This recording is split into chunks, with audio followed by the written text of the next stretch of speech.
আপনাদের বুঝতে হবে যে জ্বালানির একটা খাত, যে জ্বালানি না থাকলে দেশের উন্নয়ন হয় না।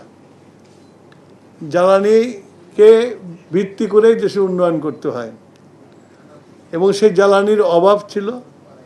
আমরা অনেক বড় বড় কথা বলেছি, কিন্তু আমরা বড় বড় জিনিস করেছি, কিন্তু জ্বালানির সিকিউরিটি আমরা দিতে পারি নাই। যার জন্য আমরা যখন দায়িত্বভার গ্রহণ করেছি তখন দেখেছি যে জ্বালানির কি বেহাল অবস্থা, এবং আমরা সেইটাকে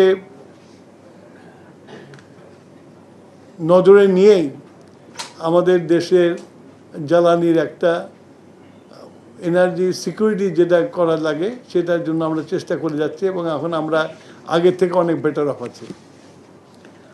তো আপনাদের কাছে আমার অনুরোধ থাকবে, আমরা একটা নতুন উদ্যোগ নিয়েছি, ভালো একটা উদ্যোগ নিয়েছি। এদেশের আপনারা যারা মিডিয়াতে আছেন অনেককেই দেখছি, আমার প্রথম টার্মে, আমি তো সেকেন্ড ইনিংস খেলছি, আমার প্রথম টার্মে যারা আমার সাথে ঘুরে বেড়েছে সারা বাংলাদেশে, তাদের অনেকের চুল সাদা হয়ে গেছে। All time Roma. Taste it, love it. কিন্তু গ্যাসের কোনো উত্তোলন নতুন করে কিছু হয় নাই। তো সেই জন্য বললাম যে অনেক দিন পার হয়ে গেছে, এখন আমরা আবার চেষ্টা করছি।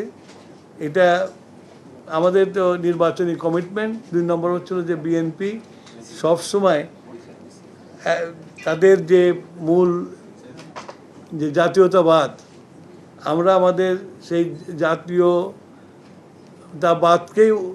সামনে রেখে আমরা আমাদের এই বিডিং করছি, যাতে আমার দেশের কোনো রকমের কোনো ক্ষতি না হয় এবং কোনো কিছু বিনিময়ে যেন না করি আর কি। তবে আন্তর্জাতিকভাবে উত্তোলনের যেসব কন্ট্রাক্ট আছে সেগুলোকে বিশ্লেষণ করেই আমাদের জাতীয় স্বার্থ রক্ষা করে আমরা এই কন্ট্রাক্টগুলো করব। আশা করি ইনশাল্লাহ আমরা কামিয়াব হব। আপনাদের সবার কাছে আমরা সমর্থন এবং দোয়া দুটেই চাই। আপনারা করবেন যেন এই কাজটা যেন সুচারুভাবে আমরা করতে পারি।